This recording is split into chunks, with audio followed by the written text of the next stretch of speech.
Hello guys, एक नई श्रृंखला में आप सभी का स्वागत है। अपन एक नई श्रृंखला में बात करेंगे किसका, राजस्थान की इतिहास के बारे में, जो होगा पूर्ण रूप से सारा का सारा 22वां संस्करण है जो दिशा का पब्लिकेशन का, उससे अपन कर रहे हैं। ठीक है, तो सबसे पहला जो टॉपिक आ जाता है जिसका नाम आता है पुरातात्विक स्थल। पुरातात्विक स्थलों के अंदर से पहला जो क्वेश्चन आएगा उसी के बारे में बात करते हैं। पहला सवाल आ जाता है कि राजस्थान में पुरातात्विक सर्वेक्षण का कार्य सर्वप्रथम 1871 प्रारंभ करने का श्रेय किसको जाता है? तो नाम आता है ACL कालाइल को जाता है गाइस। ठीक है, नेक्स्ट बात करते हैं। नेक्स्ट सवाल आ जाता है कि a survey work of ancient sites along the lost Saraswati river किसका कार्य था? तो किसका कार्य था गाइस, याद रखना ओरेल सेंट का था। नेक्स्ट सवाल आ जाता है कालीबंगा उत्तरी राजस्थान के हनुमानगढ़ जिले में नदी के किनारे, तो कौन सी नदी के किनारे है गाइस? ये घग्गर नदी के किनारे। घग्गर नदी के अन्य नामों के बारे में बात करें तो इसको मृत नदी कहते हैं, साथ में ही सरस्वती नदी के नाम से भी जाना जाता है।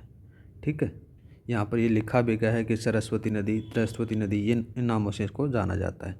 नेक्स्ट बात करते हैं सिंधु घाटी से अलग एक हड़प्पा उत्खननकर्ताओं द्वारा निम्नलिखित में से किसका वर्णन किया गया है? तो किसका किया गाइज, याद रखना कालीबंगा का। ठीक है, नेक्स्ट आता है राजस्थान का कौन सा सैंधव स्थल घग्गर नदी के किनारे स्थित है? तो कौन सा आ जाता है गाइज, कालीबंगा। नेक्स्ट आता है किसे सिंधु सरस्वती सभ्यता का एक महत्वपूर्ण केंद्र कहा गया है? तो कालीबंगा को कहा गया है कि सिंधु सरस्वती सभ्यता का एक महत्वपूर्ण स्थल। कालीबंगा का शाब्दिक अर्थ क्या जाता है? कालीबंगा का शाब्दिक अर्थ होता है काले रंग की चूड़ियाँ या फिर काली चूड़ियाँ। नेक्स्ट आता है कि कालीबंगा सभ्यता को सर्वप्रथम प्रकाश में लाने का जो श्रेय है वो किनको जाता है? अमलानंद घोष को जाता है। ठीक है, और बात करें थोड़ा सा कालीबंगा के बारे में, तो कालीबंगा राजस्थान के हनुमानगढ़ जिले के अंदर से दक्षिण पश्चिम में स्थित है। कालीबंगा की खोज बात करें तो किसके द्वारा की गई थी? लुईस पी टेसीटोरी के द्वारा की जाती है 1951-52 के अंदर से। भारतीय पुरातत्व सर्वेक्षण के तत्कालीन महानिदेशक अमलानंद घोष ने पुनः इसकी खोज की और इसका उत्खनन करवाया जाता है 1961 से लेकर 69 तक। ठीक है, इसके साथ भी बात करें तो कौन कौन से और थे? तो नाम याद रखना BB लाल थापर, BK थापर आ जाता है और MD खरे थे, उनके द्वारा खोज की जाती है। नेक्स्ट बात करते हैं वर्ष 1961 से लेकर 69 तक की अवधि के दौरान निम्न में से कौन पुरातत्वकर्ता कालीबंगा का उत्खनन से संबंधित नहीं है? तो कौन नहीं है गाइज, याद रखना RC अग्रवाल, रतन चंद्र अग्रवाल। नेक्स्ट सवाल आ जाता है कि कालीबंगा पुरातत्व स्थल की खुदाई में BB लाल के सहयोगी नहीं रहे थे, तो कौन नहीं रहे थे गाइज, याद रखना A त्रिपाठी नहीं रहे थे। प्रोफेसर अमलानंद घोष ने किस वर्ष राजस्थान में कालीबंगा स्थल की पुनः खोज या फिर शोध की थी?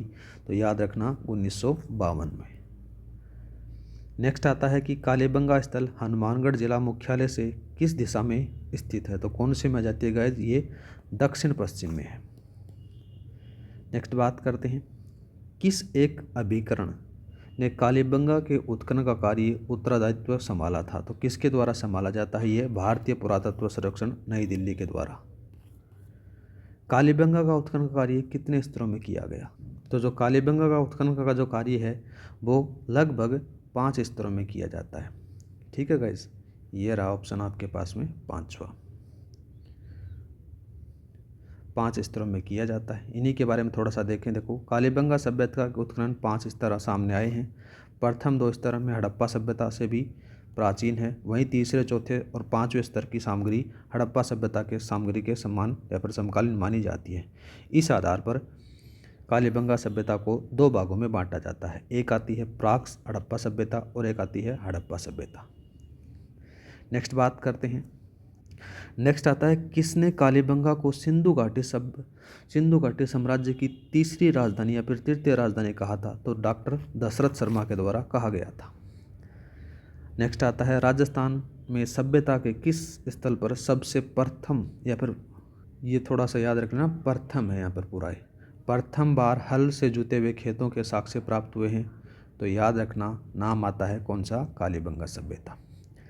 कालीबंगा स्वतंत्र भारत का वह पहला पुरातात्विक स्थल है जिसका स्वतंत्रता के बाद में पहली बार उत्खनन किया गया था। उसके बाद में रोपड़ का उत्खनन किया जाता है। ठीक है, ये थोड़ा सा आप देख लेना। नेक्स्ट बात करते हैं, कालीबंगा पुरातत्व के किस दिशा में जुता हुआ खेत मिला है? तो कौन सी दिशा के अंदर से मिला है गाइज? नाम याद रखना, दक्षिण पूर्व दिशा के अंदर से जुते हुए खेत के प्रमाण मिले हैं। नेक्स्ट आता है कि निम्नलिखित में से किस स्थल से उत्खनन में अग्नि वेदिकाएँ मिली थी? अग्नि वेदिकाएँ कहाँ पर मिली थी गाइज? तो याद रखना, ये कालीबंगा सभ्यताओं से प्राप्त हुई है। नेक्स्ट बात करते हैं, निम्नलिखित में से किस पुरातात्विक स्थल पर घरों में अंडाकार कुएं मिले हैं? तो अंडाकार कुएं कहाँ पर मिले हैं? कालीबंगा सभ्यता के अंदर से। प्राक हड़प्पा युगीन संस्कृति खालिस्तान में प्राप्त हुई है, तो ये कहाँ पर प्राप्त हुई है? ये कालीबंगा में। कालीबंगा क्षेत्र से कितनी अग्नि वेदिकाएँ प्राप्त हुई हैं? तो कालीबंगा सभ्यता से कितनी अग्नि हैं? 7 अग्नि वेदिकाओं के प्रमाण आपको देखने को मिल जाते हैं। नेक्स्ट बात करते हैं, कौन सा एक कालीबंगा सभ्यता से संबंधित नहीं है? तो जो कालीबंगा है वहाँ पर लोहे के उपकरण नहीं मिले हैं और अग्नि वेदिकाएँ, मिट्टी से बने हुए ईंटों के घर मिले हैं और दुर्ग के प्रमाण मिले हैं। सारी चीज़ें मिली हैं, लेकिन वहाँ पर लोहे का कोई भी सामान नहीं मिला है। नेक्स्ट बात करते हैं, निम्न में से कौन सा पुरावेषण कालीबंगा से संबंधित नहीं है? तो कौन सा नहीं है गाइज? वहाँ पर शैल चित्र नहीं मिले हैं। नेक्स्ट बात करते हैं, निम्नलिखित में से कौन सा कथन कालीबंगा सभ्यता के विषय से सही नहीं है? तो कौन सा नहीं है? पहले चारों कथनों के बारे में बात करते हैं। कालीबंगा में ऊँट की हड्डियों के साक्ष्य मिले हैं, ठीक है। कालीबंगा से प्रथम अंकित किए गए भूकंप के भी साक्ष्य, ये भी ठीक है। कालीबंगा की खोज एक इतलावली जिसका नाम आता है लुइस पी टेसिटोरी के द्वारा की जाती है, ये भी ठीक है। लेकिन प्राक हड़प्पा अग्नि वेदिकाओं के साक्ष्य मिले हैं, ये गलत बात आ जाती है। ऑप्शन नंबर चौथा। नेक्स्ट बात करते हैं, कालीबंगा से प्राप्त चबूतरे निर्मित हैं, तो किसके चबूतरे थे वो? मिट्टी की ईंटों से बने हुए थे, ठीक है गाइज। दोहरी रक्षा प्राचीर के साक्ष्य राजस्थान की किस सभ्यता से प्राप्त हुए हैं, जिसका नाम आता है कालीबंगा सभ्यता, ठीक है गाइज।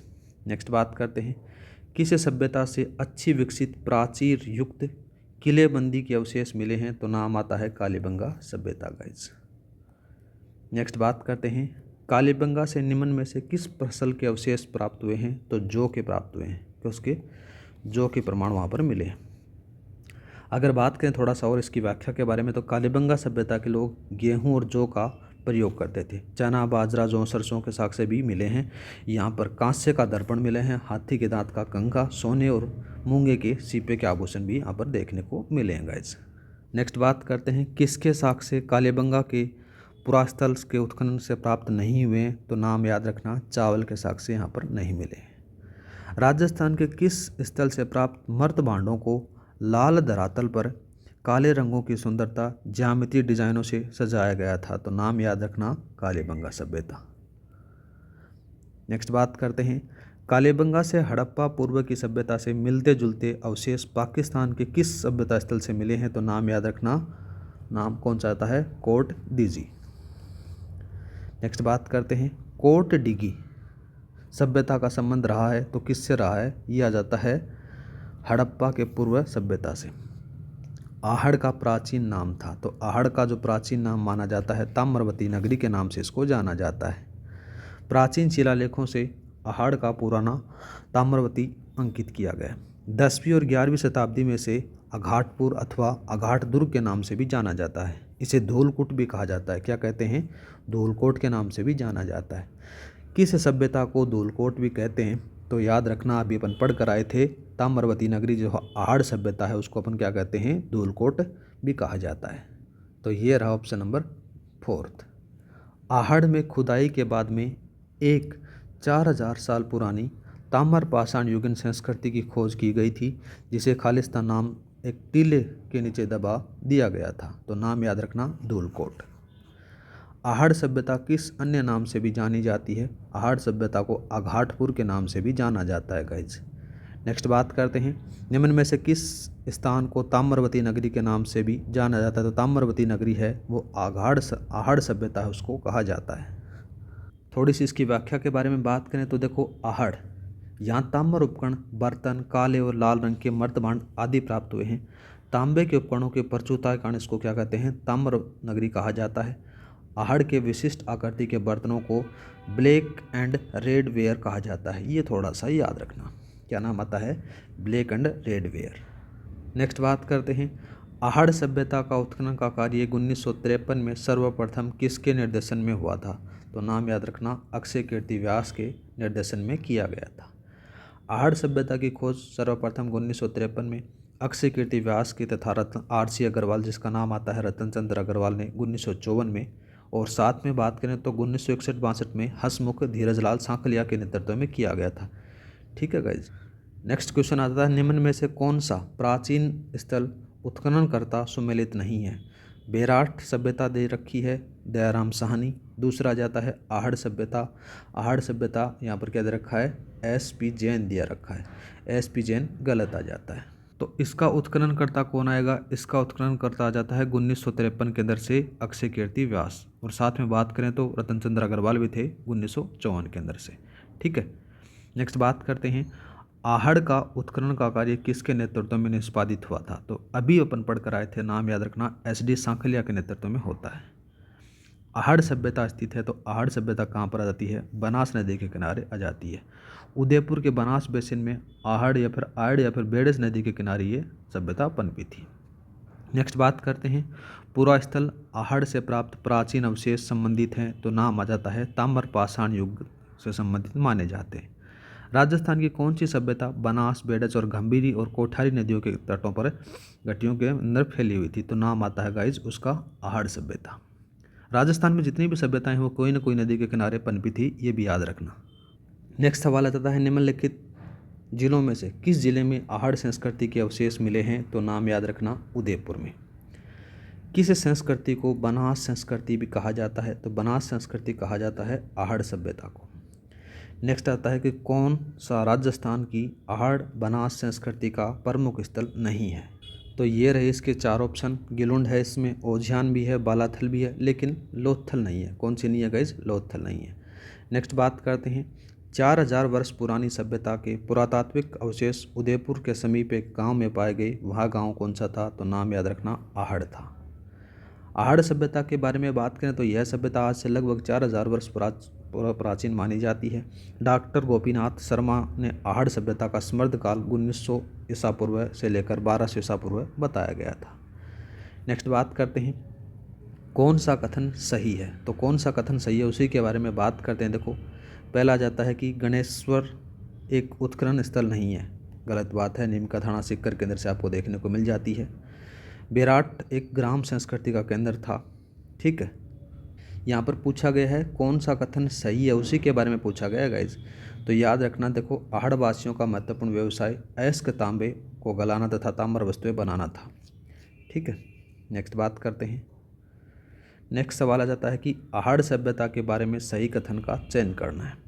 सही कथन कौन कौन से हैं उन्हीं के बारे में बताना। देखो, पहला कथन आ जाता है कि आहड़वासी तांबा गलाना जानते थे। ठीक बात है। दूसरा बात करते हैं, ये लोग चावल से परिचित नहीं थे। ठीक है। ये क्या थे? चावल से परिचित नहीं थे, ये बात गलत आ जाती है।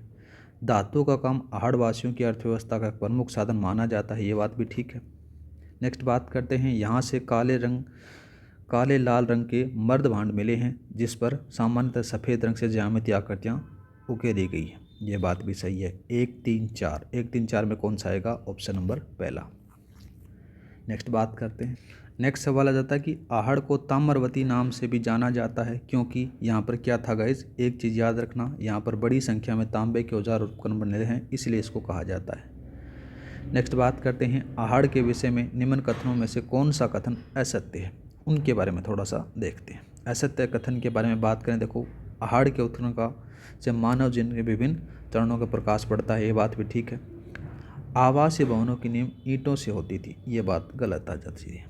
ठीक है, क्योंकि इस सभ्यता के अंदर से पत्थरों का प्रयोग हुआ है, ईंटों का प्रयोग नहीं किया गया। ऑप्शन नंबर कौन सा रहेगा? बी वाला।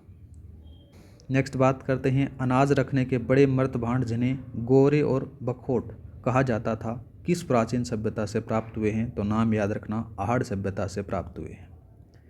नेक्स्ट आता है, राजस्थान में लोहे धातु के प्राचीनतम साक्ष्य किस पात्र संस्कृति से प्राप्त हुए हैं? तो नाम याद रखना, उसी का नाम आता है, नाम आएगा काले एवं लाल रंग के मर्द भांड संस्कृति से प्राप्त हुए हैं, जिनका संबंध आहड़ संस्कृति से है। नेक्स्ट बात करते हैं, कौन सी वस्तु आहड़ सभ्यता के स्थलों से संबंधित नहीं है। याद रखना इसमें पूछा गया है नहीं है, तो यहाँ पर चित्रित धूसर मर्द भांड नहीं मिले हैं और सारी चीज़ें आपको देखने को मिल जाती हैं। लाल काले मर्द भांड वाली संस्कृति का प्रमुख केंद्र कौन सा था, तो नाम याद रखना उसका नाम था आहड़ संस्कृति। आहड़ को किस संस्कृति का प्रमुख केंद्र माना जाता है, तो इसको लाल काले मर्द भांड संस्कृति का प्रमुख केंद्र माना जाता है। कौन सी फसल का उत्पादन आहड़ में नहीं होता था, तो थोड़ा सा इम्पोर्टेंट सवाल है गाइज। अगर बात करें तो आहड़वासी थे ना, वो गेहूं हो गई, ज्वार हो गई, चावल हो गई, उन सारी चीज़ों का अपन प्रयोग करते थे। यहाँ पर देखो गेहूं भी प्रयोग करते थे और साथ में चावल भी करते थे, जौ भी करते थे, बाजरा भी करते थे, लेकिन बाजरा नहीं था यहाँ पर, बाजरा के जो है ज्वार होता है, इसका प्रयोग वो करते थे। नहीं करते थे उसी के ऑप्शन के बारे में बात करें तो ऑप्शन नंबर ये रहेगा। नेक्स्ट बात करते हैं, आहड़ के उत्खनन से प्राप्त कौन सी सामग्री बाह्य संपर्कों का संकेत देती है, तो नाम याद रखना लेपिस लाजुली। ठीक है।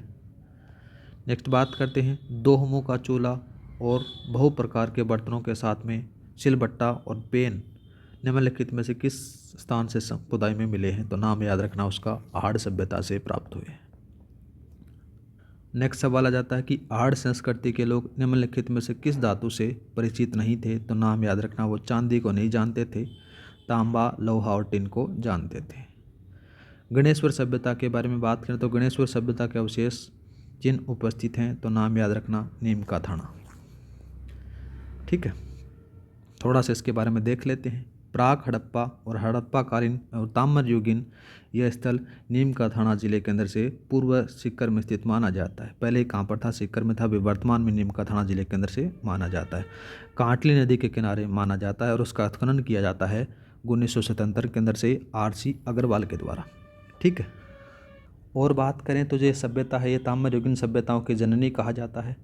ठीक है, आगे बात करते हैं। नेक्स्ट सवाल आ जाता है, निम्न में से किस सभ्यता को भारत की सभी ताम्र युगीन सभ्यताओं की जननी है, तो नाम आता है उसका गणेश्वर सभ्यता। प्राग ऐतिहासिक स्थल जहाँ से भारी मात्रा में ताम्र उपकरण प्राप्त हुए हैं, तो नाम याद रखना गणेश्वर सभ्यता। नेक्स्ट आता है, निम्नलिखित में से किस नदी के किनारे स्थित गणेश्वर में ताम्र युगीन सभ्यता के अवशेष पाए जाते हैं, तो नाम याद रखना कांतली नदी। नेक्स्ट आता है कि कांटली, ये कांटली न होकर कांतली नदी है। कौन सी नदी है, कांतली नदी है, याद रखना। कांतली नदी कहाँ पर आ जाती है, गणेश्वर सभ्यता। कौन सी आएगी, गणेश्वर सभ्यता। ये रहा ऑप्शन नंबर तीसरा। गणेश्वर सभ्यता की खोज किसने की थी, तो गणेश्वर सभ्यता की जो खोज की जाती है RC अग्रवाल के द्वारा की जाती है। गणेश्वर सभ्यता किस काल से संबंधित है, तो याद रखना इस सभ्यता के बारे में बात करें तो ताम्र कांस्य युग से इसका संबंध माना जाता है। किस सभ्यता में मकान और बस्तियों का निर्माण में ईंटों का प्रयोग नहीं होता था, तो कौन सी में नहीं होता था गाइस, गणेश्वर सभ्यता के अंदर से ईंटों का प्रयोग नहीं हुआ था। गणेश्वर सभ्यता में मकान पत्थर से बनाए जाते थे, यहाँ ईंटों के उपयोग के प्रमाण कहीं पर भी देखने को नहीं मिले हैं। यह सभ्यता सांस्कृतिक पूर्व राजस्थान और गंगा घाटी के क्षेत्र से पल्लवित हुई थी। ताम्र उपकरणों में बात करें तो देखो बाण, छेनियाँ, मछली पकड़ने का कांटा, दोहरे पेचदार शिलावरी यहाँ पर देखने को मिली हैं गाइस। आगे बात करते हैं, गणेश्वर से प्राप्त मर्द भांड किस प्रकार के थे, तो नाम याद रखना गेरिक मर्द भांड यहाँ पर मिले हैं। अब अपने को सम्मिलित करना है, ऐसे क्वेश्चन बहुत बार पूछने को देखने को मिल जाता है। पहला आ जाता है, देखो यहाँ पर बागोर सभ्यता, बागोर सभ्यता से सूक्ष्म पाषाण उपकरण मिले हैं, ठीक है। कालीबंगा के अंदर से दुर्ग के अवशेष मिले हैं, भी ठीक है। गणेश्वर सभ्यता के अंदर से काले चमकीले मर्द भांड मिले हैं, ये बात गलत आ जाती है। बेराट से बौद्ध विहार के प्रमाण भी देखने को मिले हैं, ऑप्शन नंबर तीसरा गलत रहेगा। नेक्स्ट सवाल आ जाता है कि बेराट प्राचीन काल में राजधानी थी, तो बेराट थी वो मत्स्य राज्य की राजधानी मानी जाती है। ठीक है, इसके बारे में थोड़ा सा देख लेते हैं। प्राचीन मत्स्य जनपद की राजधानी विराटनगर वर्तमान में बेराट कोटपुतली भैरोड जिले के अंदर से मानी जाती है। बीजक की पहाड़ी, भीम जी की डूंगरी और महादेव जी की डूंगरी, यहाँ पर 3 डूंगरियाँ देखने को मिल जाती हैं। इसके अंदर से क्या किया गया है, प्रथम बार जो उत्खनन करवाया गया था दयाराम साहनी के द्वारा करवाया जाता है 1936-37 के अंदर से, और दोबारा से इसको 1962-63 के अंदर से दोबारा से नीलरतन बनर्जी तथा कैलाशनाथ दीक्षित के द्वारा उत्खनन करवाया जाता है। नेक्स्ट बात करते हैं बेराट से संबंधित नहीं है, तो बेराट से संबंधित कौन सा नहीं आता है, रावजी की पहाड़ी यहाँ पर नहीं मिलती है। भीम डोंगरी है, महादेव जी की डोंगरी और बीजक डोंगरी, 3 डोंगरी हैं बेराट सभ्यता के अंदर। नेक्स्ट बात करते हैं दयाराम साहनी, नीलरतन बनर्जी और कैलाशनाथ दीक्षित को किस सभ्यता के उत्खनन का मुख्य भूमिका रही है, तो नाम याद रखना बेराट सभ्यता। बीजक की पहाड़ी मौर्यकालीन स्तूप चैत्य का एक खंडर है जिसका निर्माण किसने, बारी बारी से लकड़ियों को जो है खंभों के रूप में सजाकर ईंटों और चूने के पत्थर का प्रयोग करके प्लास्टर के अंदर से इसका प्रयोग किया है। कहाँ पर आ जाती है, तो याद रखना उसका नाम आता है बेराट सभ्यता। ऑप्शन नंबर पहला। निम्नलिखित में से कौन मत्स्य की राजधानी थी जिसका उल्लेख महाभारत में एक राज्य के रूप में किया गया था जो जयपुर, अलवर और भरतपुर के हिस्सों में फैला हुआ है, तो नाम याद रखना कौन सा आता है, विराटनगर। अभी वर्तमान में जयपुर ग्रामीण केंद्र से आता है।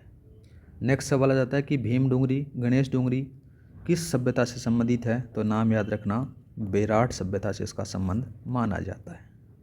ये रहा बेराट सभ्यता। बेराट विराटनगर के प्रथम उत्खनन किसके नेतृत्व में किया गया था, तो गाइस याद रखना दयाराम साहनी के नेतृत्व में इसका पहली बार उत्खनन किया जाता है। नेक्स्ट बात करते हैं निम्नलिखित में से किस पुरातत्व स्थल का 1962-63 के अंदर से NR बनर्जी तथा KS दीक्षित के उत्खनन किया गया था, तो नाम याद रखना बेराट सभ्यता। बेराट में किस सभ्यता के अवशेष प्राप्त हुए हैं, तो याद रखना बेराट के अंदर से मौर्यकालीन सभ्यता के अवशेष यहाँ पर मिले हैं। ठीक है। नेक्स्ट बात करते हैं किस स्थान से इंडो ग्रीक शासकों की 28 सिक्के प्राप्त हुए हैं, तो नाम याद रखना बेराट सभ्यता से इंडो ग्रीक शासकों के 28 सिक्के यहाँ पर प्राप्त हुए हैं। नेक्स्ट सवाल आ जाता है निम्न में से किस स्थल को यूनानी शासक मिंडेर के 16 सिक्के प्राप्त हुए हैं, तो नाम याद रखना बेराट सभ्यता। नेक्स्ट सवाल आ जाता है निम्नलिखित में से किस उत्खनन स्थल से चांदी की मुद्रा जिनको पंचमारक कहा गया था वो प्राप्त हुई हैं, तो नाम याद रखना उसका बेराट सभ्यता से प्राप्त हुई है। नेक्स्ट सवाल आ जाता है कि सही कथनों को चुनिए। विराटनगर जिसे पहले बेराट के नाम से भी जाना जाता था जोधपुर का एक हिस्सा था, गलत बात है। बेराट मौर्य साम्राज्य का हिस्सा था, ये बात सही है। Option number only 2। नेक्स्ट बात करते हैं किस प्राचीन सभ्यता में सम्राट अशोक के 2 शिलालेख प्राप्त हुए हैं, तो उसका नाम है बेराट सभ्यता। नेक्स्ट बात करते हैं बेराट के पास भीम जी की डोंगरी के तल पर 2 खालिस्तान शिलालेख बेराट शिलालेखों और तथा लघु शिलालेख की खोज हुई है, उनका संबंध आ जाता है अशोक से आ जाता है गाइस, अशोक के शिलालेख माने जाते हैं। सन 1837 में बीजक पहाड़ी बेराट में स्थित अशोक के शिलालेखों को किसने खोजा था, तो नाम याद रखना कैप्टन बर्टन के द्वारा इनको खोजा गया था गाइस। नेक्स्ट सवाल आ जाता है कि महाभारत काल के अवशेष कहाँ मिले हैं, तो ये बेराट सभ्यता में मिले हैं। यहाँ पर याद रखना, देखो अलवर के निकट बेराट और भरतपुर के निकट नोआ सभ्यता के अंदर से महाभारत काल के अवशेष यहाँ पर मिले हैं गाइस। नेक्स्ट बात करते हैं बेराट स्थित पहाड़ी जहाँ बौद्ध विहार के अवशेष मिले हैं उसे जाना जाता है, उसे बीजक पहाड़ी के नाम से जाना जाता है। नेक्स्ट आता है उत्तर गुप्तकालीन शंख लिपि से लिखे लेख मिले हैं, तो नाम याद रखना बेराट सभ्यता से मिले हैं। 300 से लेकर 300 ईसा पूर्व तक के काल में राजस्थान में गोल चैतन्य गृह कहाँ मिले हैं, तो चैतन्य गृहों के बारे में बात करें तो बेराट सभ्यता से मिले हैं गाइस। नेक्स्ट बात करते हैं किस पुरास्थल के निवासी वस्त्र बुनाई की तकनीकी से परिचित थे, तो नाम याद रखना उसका नाम आता है बेरठ सभ्यता के लोग थे, वो क्या थे, वस्त्र बुनाई का काम भी जाना करते थे। नेक्स्ट आता है कि राजस्थान में बौद्ध संस्कृति के अवशेष कहाँ मिले हैं, तो ये बेराट सभ्यता से प्राप्त हुए हैं। नेक्स्ट सवाल आ जाता है कि महाभारत के अनुसार किस महाजनपद में पांडवों के अज्ञातवास के समय जीवन यापन किया था, तो नाम याद रखना उसका मत्स्य।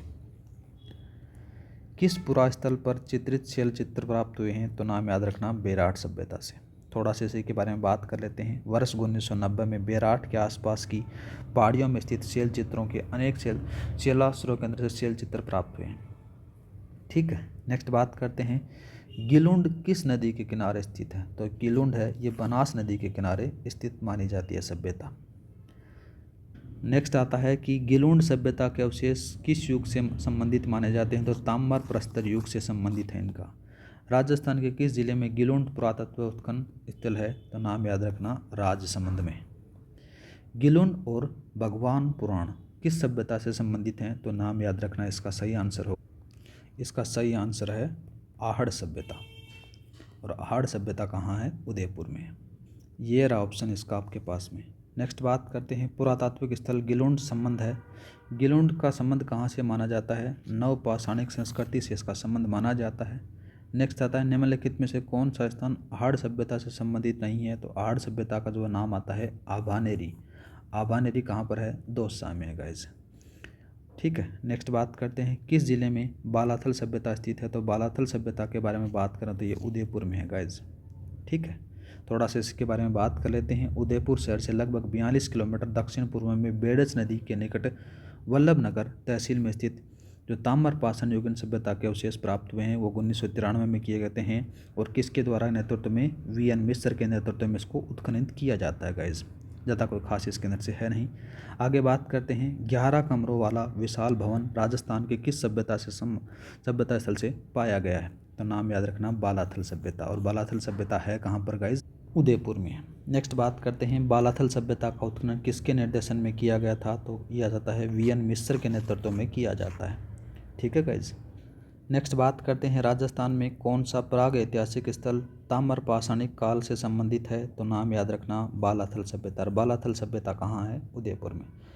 अब बात करते हैं नेक्स्ट पुरातात्विक स्थल नदी से सम्मिलित नहीं है, तो इन्हीं के बारे में बात करते हैं। तो कुछ जोधपुरा साबी नदी आ जाता है, कालीबंगा घग्गर नदी आ जाता है। ठीक है, और ओजियाना है ये खारी नदी के किनारे। और एक आता है बालाथल सभ्यता। बालाथल सभ्यता है कांतली नदी के किनारे। ये बात गलत आ जाती है, तो कांतली नदी के किनारे कौन सी आ जाती है, गणेश्वर सभ्यता। और बालाथल जो सभ्यता है उनके बारे में बात करें तो ये बेड़ज नदी के किनारे आपको देखने को मिल जाती है। ऑप्शन नंबर ये वाला गलत माना जाता है। नेक्स्ट बात करते हैं दुर्गीकरण के पुरावशेष किस ताम्रपाषाण युगीन के पुरास्थल से प्राप्त हुए हैं, तो नाम याद रखना बालाथल सभ्यता से। कौन सा आहड़ बनास संस्कृति का पुरातात्विक स्थल है जो राजस्थान के उदयपुर जिले से वल्लभनगर तहसील में स्थित है, तो उसका नाम याद रखना बालाथल है, जो मैं अभी थोड़ी देर पहले बता कर आया था। नेक्स्ट बात करते हैं राजस्थान के किस जिले में पुरातात्विक जिसको बागोर कस्बा स्थित है, तो बागोर कस्बा कहाँ पर है, भीलवाड़ा में गाइज। बात करते हैं इसी के बारे में, तो बागोर सभ्यता का उत्खनन स्थल भीलवाड़ा जिले के लगभग 25 किलोमीटर दूर कोठारी नदी के किनारे जैसे महासतियों का टीला है वहाँ पर है। डॉक्टर वीरेंद्र नाथ मिश्र के नेतृत्व में 1967 में उत्खनन किया गया था। और इस स्थल पर प्रस्तर युग के लघु उपकरण, हथौड़ा, छेद करने वाले पत्थर, गाय, बैल, सुअर आदि की हड्डियाँ यहाँ पर मिली हैं गाइस। एक कंकाल के गले में पत्थर और हड्डियों का हार भी पाया गया है। बागौर में कृषि और पशुपालन के प्राचीनतम साक्ष्य प्राप्त हुए हैं।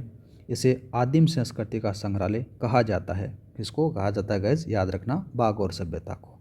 नेक्स्ट बात करते हैं बागौर के बारे में निम्नलिखित कथनों को पढ़िए, अब उनके बारे में बताना अपने को। बागौर में लघु पाषाण मिले हैं। ठीक है, दूसरा बात करें तो वी एन मिश्र बागौर के उत्खननकर्ता में से एक माने जाते हैं। तो इसके अंदर से ऑप्शन 1 और 2 दोनों सही माने जाते हैं। नेक्स्ट बात करते हैं, नेक्स्ट क्वेश्चन आ जाता है गाइज। नेक्स्ट सवाल आ जाता है गाइज कि बागौर भीलवाड़ा जिले की खालिस्तान नदी के कांठे पर स्थित है, तो बागौर है वो कोठारी नदी के किनारे मानी जाती है। प्राग ऐतिहासिक काल की बागौर सभ्यता के अवशेष कोठारी नदी के तट पर किस स्थान से प्राप्त हुए हैं, तो नाम याद रखना महासतियों के टीले से प्राप्त हुए हैं। राजस्थान में पशुपालन के प्राचीनतम साक्ष्य कहाँ प्राप्त हुए हैं, तो बागौर सभ्यता से प्राप्त हुए हैं। राजस्थान के किस स्थान पर एक कंकाल के गले में पत्थर और हड्डियों का हार पाया गया है, तो यह बागौर सभ्यता है गाइस। ऑप्शन नंबर पहला। वह स्थान जिसे प्राचीन भारत का टाटा नगर कहा जाता है, तो नाम याद रखना उसका नाम आता है रेड सभ्यता और टोंक से संबंधित मानी जाती है। अब थोड़ा सा देख लेते हैं रेड सभ्यता में। प्राचीन राजस्थान का टाटा नगर के नाम से प्रसिद्ध था, जो निवाई के समीप स्थित है। यहाँ उत्खनन में एशिया का अब तक का सबसे बड़ा सिक्का का भंडार पाया गया है। बड़ी संख्या में प्राचीनतम मूर्तियाँ मिली हैं। 1938-39 के अंदर से दयाराम साहनी तथा 1938-40 के अंदर से इस सभ्यता का उत्खनन डॉक्टर केदारनाथपुरी के द्वारा किया गया है। डॉक्टर केदारनाथपुरी किस पुरातात्विक स्थल के अनुसंधानकर्ता माने जाते हैं, तो रेड सभ्यता टोंक में है उसका। नेक्स्ट बात करते हैं राजस्थान के किस पुरातात्विक स्थल में अपोलोडोटस का सिक्का प्राप्त हुआ है, तो अपोलोडोटस का सिक्का है वो रेड सभ्यता से प्राप्त हुआ है। थोड़ा सा रेड सभ्यता उत्खनन के अंदर से 3075 आहट मुद्राएं पंचमारक सिक्के पाए गए हैं। रेड से आहट मुद्रा के अतिरिक्त 300 मालव जनपद के सिक्के, 14 मित्र सिक्के, 6 सेनापति सिक्के, 7 भोपू के सिक्के और 1 यूनानी शासक अपोलोडोटस का सिक्का मिला है। 189 अज्ञात ताम्र सिक्के और इंडो सेंचुक सिक्के यहाँ पर प्राप्त हुए हैं गाइस। नेक्स्ट बात करते हैं, निम्नलिखित में से किस प्राचीन स्थान को उत्खनन में मालव जनपद को लोहा सामग्री से विशाल संग्रह की जानकारी प्राप्त हुई है? तो नाम याद रखना, उसका नाम आता है रेड सभ्यता टोंक। नेक्स्ट आता है, किस पुरातात्विक स्थल को पूर्व का मालव नगर कहते थे? तो मालव नगर के बारे में बात करें तो नगर टोंक को कहा जाता था। नेक्स्ट सवाल आ जाता है कि प्राचीन उत्खनन स्थल नगर राजस्थान के किस जिले में स्थित आ जाता है? तो इसका नाम याद रखना, ये टोंक जिले में है गाइस। पूरा उत्खनन स्थल बागोर और नाडोल क्रमशः किस जिले में स्थित माने जाते हैं? तो ये भीलवाड़ा और पाली के अंदर से माने जाते हैं। नेक्स्ट बात करते हैं, नेक्स्ट आता है कि किस स्थान से जाख बाबा प्रतिमा प्राप्त हुई? तो जाख बाबा की जो प्रतिमा है वो नोह से प्राप्त हुई है। थोड़ा सा इसके बारे में बात कर लेते हैं। तो भरतपुर जिले के रूपारेल नदी के तट पर स्थित नोह गांव में 1963-64 में किसके द्वारा? RC अग्रवाल के निर्देशन में इसकी खुदाई के अंदर से कपिस वर्षनीय ताम्रयुगीन सभ्यता के अवशेष मिले हैं। यहाँ पर विशालकाय यक्ष प्रतिमा और चुनार के चिकने पत्थर के कुछ टुकड़े प्राप्त हुए हैं जिन पर मौर्यकालीन पॉलिश है। यहाँ पर खुदाई की से एक स्थान से 16 ऋग्वेल भी मिले हैं गाइज। नेक्स्ट बात करते हैं, भरतपुर जिले के किस गांव में उत्खनन से ताम्रयुगीन सभ्यता के अवशेष मिले हैं? तो नाम याद रखना, नोह है। साबी नदी के तट पर प्राचीन राजस्थान की सभ्यता का कौन सा स्थल बसा हुआ है? तो नाम याद रखना उसका, जोधपुरा सभ्यता स्थल। नेक्स्ट आता है कि जोधपुरा संस्कृति के किस प्रारंभिक संस्कृति कालखंड से लोहा उपलब्ध है? तो उसका नाम याद रखना, पीरियड 3 आता है। 1998 में राजस्थान के भीलवाड़ा जिले के किस स्थल में की खुदाई की गई थी? तो याद रखना उसका, लच्छूरा। लच्छूरा के अंदर से खुदाई की जाती है। इसके बारे में बात करें, देखो 1998 में लच्छूरा भीलवाड़ा में स्थल में खुदाई से 700 ईसा पूर्व से लेकर 200 ईसा पूर्व तक की सांस्कृतिक के साक्ष्य यहाँ पर मिले हैं गाइज। नेक्स्ट आता है कि राजस्थान के किस जिले में ओजियाना स्थल है? तो ओजियाना है ये भीलवाड़ा में गाइज। थोड़ा सा इसके बारे में बात कर लेते हैं। तो ताम्रयुगीन आहड़ संस्कृति से संबंधित ओजियाना पुरातात्विक स्थल ब्यावर जिले पूर्व भीलवाड़ा में था के बदनौर में खारी नदी पर स्थित है। यहाँ BR मीणा और आलोक त्रिपाठी ने 2000 ईस्वी के अंदर से उत्खनन करवाया था। ठीक है, यहाँ से प्राप्त गाय की लघु मणिकर, जिसको मण मूर्ति कहा जाता है, वो बहुत मिलती हैं और यहाँ पर यह साक्ष्य पहाड़ियों में स्थित माना जाता है, जबकि आहड़ सभ्यता के अन्य स्थल नदियों घाटियों में पनपे माने जाते हैं। ठीक है, नेक्स्ट बात करते हैं, भारतीय पुरातत्व सर्वेक्षण जयपुर क्षेत्र द्वारा राजस्थान की ओजियाना स्थल पर उत्खनन किन अवधि वर्षों के दौरान किया गया था? तो अभी थोड़ी देर पहले पढ़कर आए थे, 2000 और 2001 के मध्य इसमें किया गया था। रंगमहल 1952 में किस पुरातत्वविद के निर्देशन में उत्खनन का कार्य किया गया था? तो नाम याद रखना, डॉक्टर हरिंड के नेतृत्व में किया गया था। और रंगमहल सभ्यता है हनुमानगढ़ में, गाइस याद रखना। रंगमहल स्थित है, ये कहाँ पर है? हनुमानगढ़ में। रंगमहल में विशेष रूप से किसकी खेती की जाती है? तो याद रखना, चावल की खेती के लिए फेमस माना जाता था। लूनी घाटी डीडवाना बूढ़ा पुष्कर के आसपास स्थित एक महत्वपूर्ण स्थल है। यह निम्नलिखित में से किस युग से संबंधित माना जाता है? तो इसके बारे में बात करें ना, तो इसका संबंध माना जाता है मध्य पुरा पाषाण युग से संबंधित है इसका। नेक्स्ट बात करते हैं, बूढ़ा पुष्कर, होकरा, जायल पुरा स्थल किस युग से संबंधित हैं? तो इनका संबंध माना जाता है पुरा पाषाण युग से। सोनारी सभ्यता के अवशेष कहाँ से प्राप्त हुए हैं? तो सोनारी सभ्यता कहाँ पर है? झुंझुनू में है गाइज। सोनारी सभ्यता के बारे में अगर वर्तमान में बात करें ना, तो वर्तमान में नीमका थाना के अंदर से है, पहले कहाँ पर थी? ये झुंझुनू के अंदर से मानी जाती है। ठीक है, आगे बात करते हैं। तो खेतड़ी तहसील के किस गांव से अयस्क के लोहा बनाने की भट्टियाँ के अवशेष मिले हैं? तो नाम याद रखना, सोनारी। और अभी वर्तमान में जो खेतड़ी जो है ये नीमका थाना जिले के अंदर से आता है गाइज। भीनमाल सभ्यता का पता RC अग्रवाल द्वारा वर्ष 1953-54 में सबसे पहले राजस्थान के किस जिले में लगाया गया था? तो जालोर सभ्यता, जालोर के अंदर से लगाया गया था। जो भीनमाल सभ्यता है जालोर में है। आगे बात करते हैं, राजस्थान के जालोर जिले में किस सभ्यता स्थल की खोज हुई थी? तो नाम याद रखना, भीनमाल सभ्यता की। नेक्स्ट आता है कि राजस्थान में अलनिया के प्राग ऐतिहासिक चित्रों की खोज किसने की थी? तो याद रखना डॉक्टर जगत नारायण के द्वारा की जाती है। नेक्स्ट बात करते हैं माध्यमिका नगरी किस जिले में स्थित है? तो माध्यमिका नगरी है ये चित्तौड़गढ़ में स्थित मानी जाती है। ठीक है। नेक्स्ट बात करते हैं मध्य पाषाणकालीन उपकरण चित्तौड़ में खालिस्तान नदी के किनारे और विराटनगर में स्थित माने जाते हैं। तो नाम याद रखना उसका बेडस नदी के किनारे। ठीक है गाइस। 1870 में खालिस्तान में बूंदी में जयपुर और इंद्रगढ़ में एक पुरासान हाथ कुल्हाड़ी जिसको बोलते हैं हैंड एक्स की खोज की गई थी। तो याद रखना उसका नाम आता है C.A. हैकेट के द्वारा। नेक्स्ट बात करते हैं सर्वप्रथम राजस्थान में कहाँ से पुरापाषाणकालीन हस्त कुठार जिसको कुल्हाड़ी की खोज की गई थी उसका नाम आता है जयपुर और इंद्रगढ़ से अपन पढ़ कर आए थे। नेक्स्ट बात करते हैं राजस्थान के किस जिले में डिडकर सेल कला पुरास्थल स्थित है? तो नाम याद रखना उसका अलवर से है। राजस्थान राज्य के पुनर्गठन से पूर्व सर्वप्रथम सन 1934 में ताम्र सामग्री से प्राप्ति का स्थल परबतसर तहसील का गांव कौन सा था? तो नाम याद रखना कुराड़ा। ठीक है। वर्तमान में कहाँ पर है? डेडवाना कुचामन जिले के अंदर से आ जाता है, पहले यह नागौर में माना जाता था वैसे। नेक्स्ट आता है निम्नलिखित में से कौन से स्थल लघु पाषाण युगीन संस्कृति से संबंधित हैं? तो इसके अंदर से बात करें तो कौन कौन से हैं? तो देखो पहला तो जाता है सोजत पाली वाला, दूसरा बात करते हैं अपन दूसरा कौन सा आएगा धनेरी, और तीसरा जाता है तिलवाड़ा। गणेश्वर सभ्यता नहीं है। ऑप्शन 1 और 2 3। ठीक है। नेक्स्ट बात करते हैं झाड़ोल उदयपुर, कुरड़ा नागौर और साबियाना बीकानेर और नालंदापुरा जयपुर में क्या समानता है? इन तीनों के अंदर से समानता यह है कि यहाँ पर ताम्र उपकरणों के भंडार प्राप्त हुए हैं गाइज। नेक्स्ट सवाल आ जाता है कि निम्न में से लोह युगीन सभ्यता है। तो लोह युगीन सभ्यता के बारे में बात करें ना तो इसमें से नौह भरतपुर, जोधपुर या कोटपुतली और सोनारी सभ्यता है, इनका संबंध लोह युगीन सभ्यता से माना जाता है।